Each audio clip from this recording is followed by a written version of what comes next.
You know how you see them girls, all well dressed and the kids looking all sloppy and those, yeah. I'd rather look like a ragamuffin than my kids to look like a ragamuffin. We would go. I guess I was too young to really understand a sweet talking slick candy man.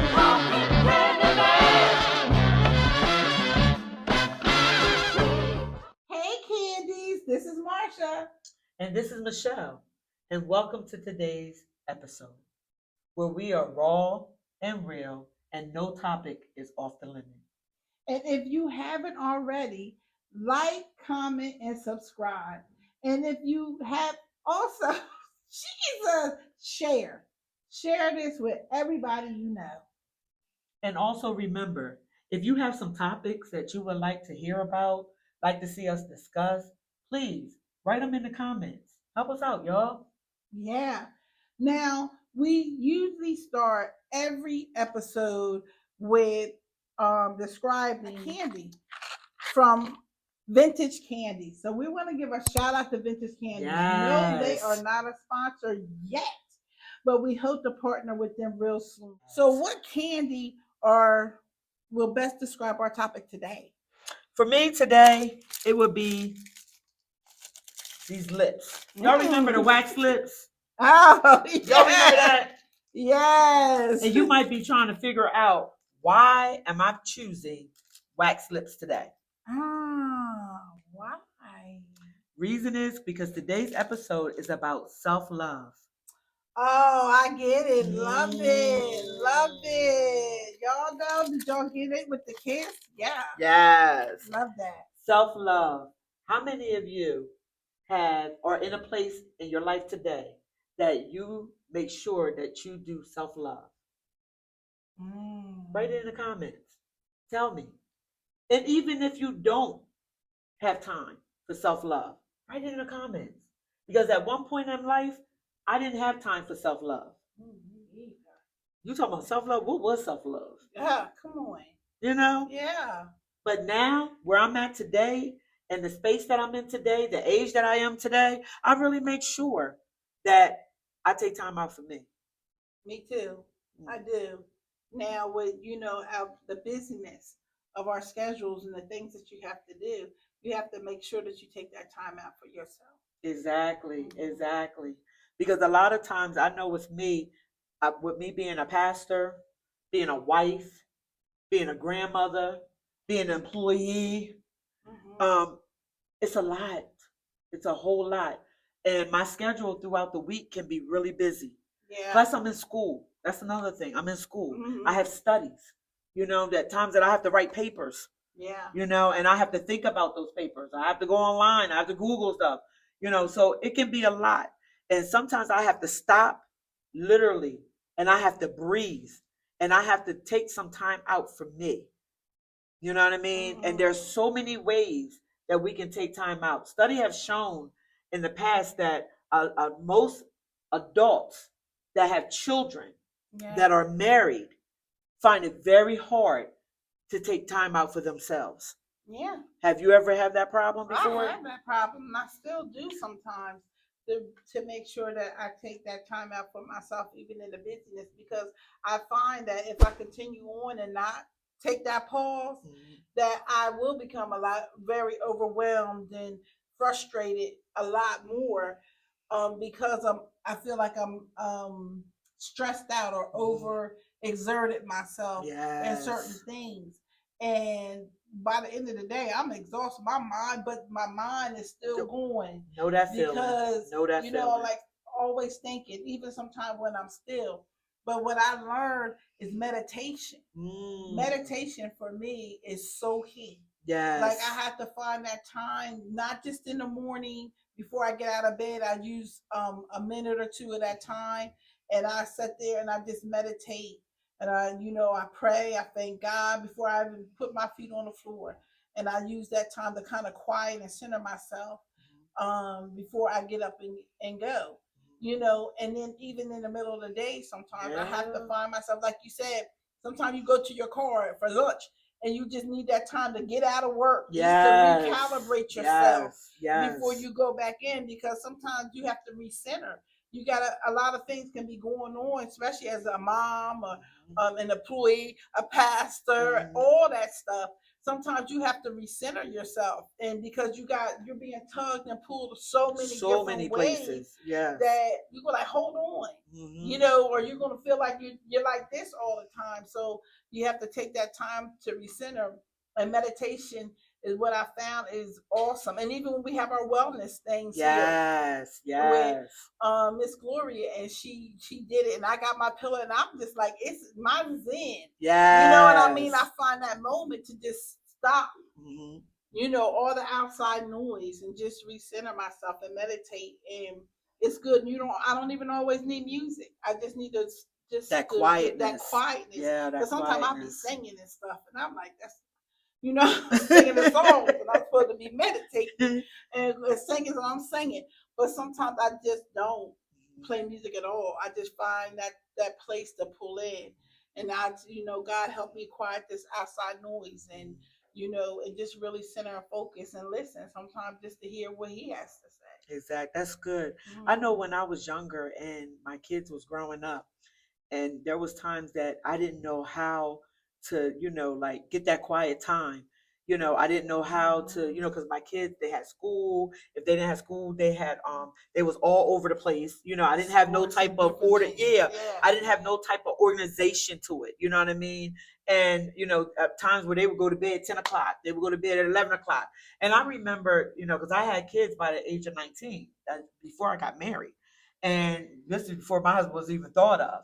And I remember one of the women, older women at the church, Sister Dot, I remember her telling me, she said, you know what? She said, what you need to learn to do, you need time for yourself. Yeah.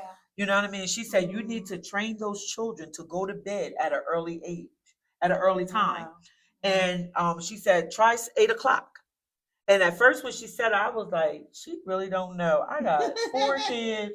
I'm by myself. I'm already tired. How am I going to do this? You know what I mean? Especially when they had a schedule all exactly, over the place. Especially when their schedule's all over the place. You know what I mean? And I said, you know what? I'm going to try it.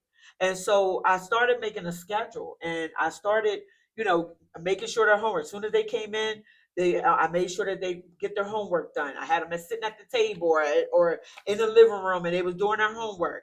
And then I started cooking dinner while they was doing their homework. And then after they cooked dinner, I started getting them ready for bed. So I would say like, okay, it's time to get our bath. So I would go get their clothes laid out. I would work with them because when you have small kids and you're a single mom and everything, you got to teach them too because they got to help you. Yeah. So I involved them, and my kids used to love when I used to involve them, So I would have them to lay out their clothes, and if I had to iron them, I had to iron them, And then after that, then they would go get their baths, and after everything was done, I would let them be able to at least watch TV, literally for at least a half an hour, because it gave them something to look forward to, and not just go straight to bed. Now, if we was out at church or we was out at something or a program that they had in school, they might go a little bit over, but we still made sure that they took their baths. And, I asked them if they had homework, and they did their homework right quick. But then I always made sure, though, that they went to bed at 8 o'clock. And the more that I kept doing that schedule, the more I kept doing that, the more they got used to it. Got you, yeah. And and then, you know what, y'all? It got to a point where it felt good. Mm-hmm. It felt good that I had peace. It felt good that when they went to bed, they went to sleep. Some of them would go to bed, go to sleep right away. And some of them wouldn't, but they would lay there. I would never know, you know what I mean, until they told me. But I had time to myself. I had time to recuperate. So yes. And I thank God for when Sister Dot told me that. When she told me that, I said, Lord, I thank you. I had time to be able to breathe. I had time to, if I wanted to pray, you know what I mean? And then it got to a point that I could even take time and go in my children's room, because she used to always say, pray for them in the midnight hour. And I would go in the midnight. And my kids, if they was all here, they would tell you. And I would just pray over them. And I would be like, they will move an inch, right, y'all? If they would move an inch, I would be like, now get down here and pray with me. So they stopped moving, because they didn't want me to say, let's get down here and pray together. You know what I mean? But I always would pray with them. But it started building me up because I felt like I was more mentally stable for them for the next day. I was more prepared for them. Right. You know what I mean? And more prepared for their activeness.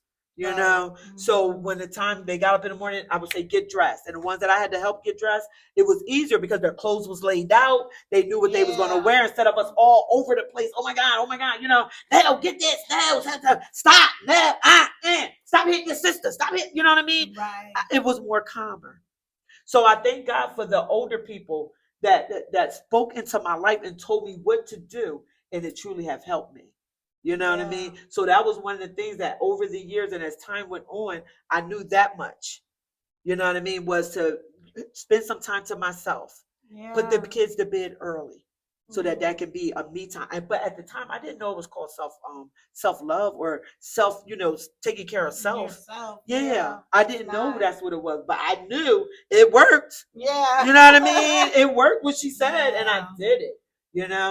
So as I go on throughout my life, I had to learn to other areas in self love because now I'm married. Yeah. So now I have children, I have a spouse, and I still have me. But me was always last. I always took care of me last.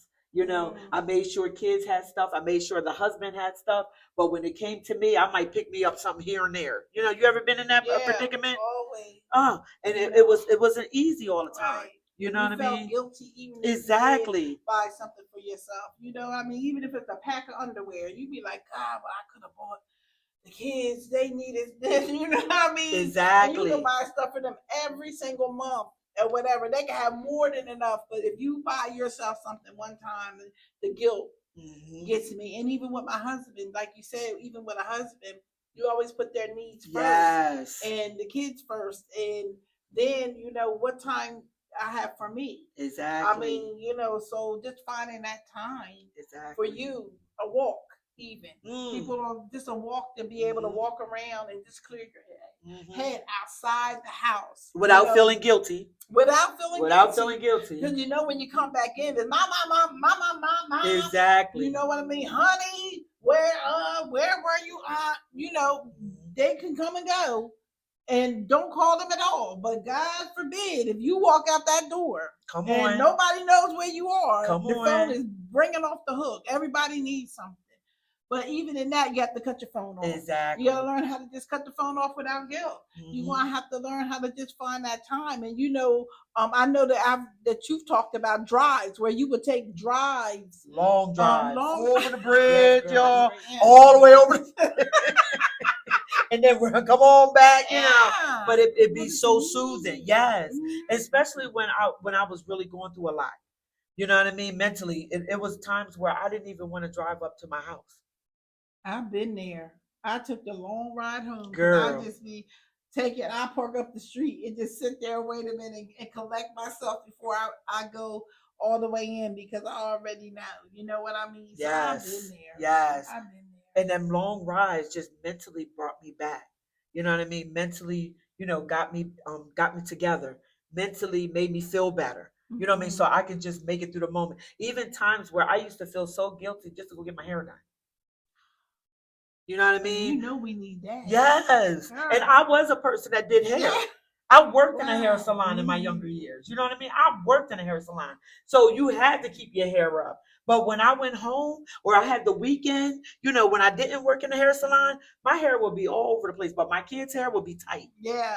Because I didn't want nobody to say, how you see them girls, all well dressed and the kids looking all sloppy and those, I'd rather look like a ragamuffin than my kids to look like a ragamuffin, Sure. Exactly. So I would feel guilty. Or because I did hair, I did my own hair. But after a while, that got tiring. Yeah, it did. You know what I mean? Because you're still around the kids. They either arguing and fighting. You trying to curl your hair. Yeah. You know what I mean? Trying to look good, and I just couldn't. So when I would take that moment, I thank God for my husband because my husband would say something, go to the hair salon, go to the hairdresser. And I thank God for that because if not, I wouldn't even think about myself to that level. So when he started me constantly going, it was started with him saying, go to the hairdresser, Go get your hair done. You know, you deserve to get your hair done. You know, and I would be in the hairdresser feeling guilty, you know, until one day I was like, you know what? When she had me laid back, y'all, I mean, laid back. And I was just sitting there and she was scratching my hair. And I went into another place, okay? I mean, another place where I didn't think about I had kids. I didn't think about I had a husband. And I was like, this feels good. This feels good. And I started after that, even when my husband didn't even ask anymore about me getting my hair done, I made sure I put money aside. If I started getting my hair done once a month, I did that for me. You know what I mean? I did that for me. And I was like, you deserve that. So as you can see, gradually, certain times in my life was, you know, I learned about self-love. Right. You know what I mean? I learned about self-love. And then as time went on, you know, kids grew up, got out of the house, and now we're empty nesters. You know, so even though I've learned to love on myself a little bit more, but now I got to learn how to love myself by myself. You ever been there, y'all? Especially those that are empty nesters. Have you ever been in a place where now you're by yourself and you're so used to being with other people? If you have, comment, share with us. Yeah. Tell us about it. We would love to hear about Yes, it. let us know that you relate. Okay, somewhere. Sure. Yes. But you know that now I'm in a place that, you know, I'm by myself. And so I remember the first time, and you the one who brought this up to me, when you had talked about you was going to the movies by yourself. Oh yeah. You know what I mean? My kids, my own daughters, okay, will always say, Mom, you need to go eat by yourself. You need to go to the movies by yourself. Mom, you can do it, you know? And I'll be like, who goes anywhere by herself? I remember when you told me, why is she going by herself? She got a husband. Take her husband. I haven't tried it. And it does work, y'all. Yeah. It does work. And I remember my first time I went by myself out to eat. And I had a book, y'all. I had a book. And I went to go sit down. The people sat me down. I was by myself. And I'm sitting at this big table because they had the nerve to put me at a big table, right? And I'm sitting there like by myself. And they got me at this big table. And I got this one little book. And I was like, this is so uncomfortable. It probably felt like that for you, yeah, for the first. It time. was. It felt very uncomfortable. I got a girlfriend with me. If I have a girlfriend, I have my husband or maybe one of the kids. You know what I mean, or the grandkids. And I'm like, I don't have nobody. And I sat there. I ate. I read some of my book, and I had to keep telling myself, enjoy you. I had to literally mentally say, enjoy you, and not rush, right? And not rush, because I was trying to eat fast. You know, they might need the table. You know, I'm sitting here, only one person. I enjoy that time. And I did, but I didn't, you know. And then as time went on, I was like, when I got up, I literally breathed real hard. I was like, I did this. Yeah. It was okay. And then I went to the movies by myself, and I watched Black Panther. And I went there and by myself. And I was like, I like this, you know? And then I did it again and again and again. And I started loving it. And when someone told me that's another part of self-love, yeah, you know? Yeah. And I really liked it. You know, learning to be by yourself, even though you're married, even though in your relationship, you need to learn to be by yourself. It's okay to learn to enjoy you. Because if you can't enjoy yourself, no one else can enjoy you. That is no so one else. True. And they won't even know how to treat you because you don't even know how to enjoy yourself. You're going with the ideal relationship. You're going with the ideal of what people think that, you know, he should be able to talk to me. He should be able to open up the door for me. He should be able to feed me. Some people like to be fed, y'all. You know, me either. He should tell me to go get my hair done. He should tell me, you know, just to tell me. But even if you don't even have a he. Exactly. You know, in your life. And then too, like you said, if you get on your own nerves, you're going to be getting on somebody else's nerves. Exactly. So you have to get to know yourself. And it's all about knowing who you are and what you like. Mm-hmm. Like you said, like if you know that you like to go out to the movie. You won't know if you're a movie person if you don't go out by yourself. You know what I mean? And like different. What kind of movie do you like? What kind of stuff do you like? What restaurants do you like to eat? What is your favorite color? Sometimes, yeah. What is your favorite color? Right. So just knowing that within yourself, go out to different restaurants and different places and eat on your own by yourself. And then hey, I like this restaurant right here. You know what I mean? Exactly. So yeah, so that's why it's so important. It's just more about knowing who you are. In the inside, your true you, your authentic self. The Yeah, authentic self. your That authentic part. self. Yes. Yeah. I like that. And like you said, you have to teach people how to treat you. If you don't know how to treat yourself, if you don't respect yourself, then nobody else is going to respect you either. If you don't love yourself, then how's somebody else going to love you? You can't tell somebody how to love you if you don't love yourself. Exactly. And just like they say, one of the things that they talk about with the studies, they have shown that when you learn to love yourself, you're mentally more prepared. You're mentally in a better space. Yeah, you're mentally able to exactly. Mm-hmm. You're mentally stable. You're mentally able to handle things in a better way. And you won't take no mess either. Exactly. Exactly. Because you know your worth. Exactly. So, that's why I chose today these lips. Because in my self-love, I learned to love me. I wear my makeup if I have to. If I don't want to wear it, I still look good. I take care of myself. I go on walks. I read my books. I love being alone. And I love when my hubby is home too. But I love being alone. And if I'm now at 54, I'll be 54 this year, y'all. Yay. August the 25th, I'll be 54. All right. And I'm learning to love me, and I'm still continue to learn to love me because I want to learn to be mentally stable because that is very vital to me in my life today. You know what I mean? Because you're mentally stable, you'll be emotionally stable, and spiritually as well. It all go hand in hand. Yes. And that's what's so beautiful about it. So, this was a great episode. Absolutely. It was sweet. It wasn't even bitter, y'all. Not at all. It wasn't even sour. No. But it was just right. Just right. And we are looking forward to seeing what you put in the comments. We're looking forward to hearing from you guys. All right. So we thank you, Candies, for watching this episode and chilling with us today. Yes. Yeah. And make sure, again, you like, comment, and share. Let them know about Candy Talk, y'all. Because Candy Talk is going somewhere. And hit that subscribe button. Yes. Until the next time. Would go. I guess I was too young to really understand a sweet talking slick candy man.